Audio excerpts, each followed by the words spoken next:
अगर आप एक ऑनलाइन कुरान टीचर हैं और आप इस चीज़ को फेस कर रहे हैं कि बच्चे ऑनलाइन कुरान क्लास के अंदर बोर हो जाते हैं और वो परेशान करते हैं, क्लास को ठीक से नहीं लेते या क्लास में एक्टिव होके नहीं बैठते, तो एक चीज़ आपको मद्देनज़र रखनी है कि आपकी जो क्लास का टाइम है, टोटल क्लास का टाइम है, वो कम होना चाहिए, क्लास का दौरानिया बहुत ज़्यादा नहीं होना चाहिए।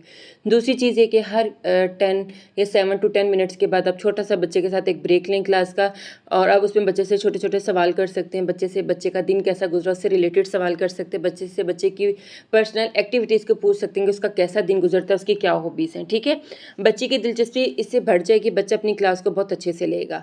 अगर आप इन टिप्स को फ़ॉलो करेंगे तो बच्चे क्लास में बिल्कुल भी बोर नहीं होंगे। आप बच्चों को अच्छी-अच्छी कहानियाँ सुना सकती हैं, बच्चे का नाम लेके बच्चे को कहानी सुनाएँ, वो भी चीज़ें बहुत ज़्यादा अच्छा असर डालती हैं। अगर आप इस तरह की टिप्स को फ़ॉलो करना चाहते हैं तो प्लीज़ मेरे चैनल को सब्सक्राइब कर लें, मेरी वीडियो को लाइक करें, अच्छा-सा कमेंट करें, वीडियो को शेयर भी लाज़मी कीजिए। दुआओं में याद रखिएगा। फ़ी अमानिल्लाह। अल्लाह हाफ़िज़।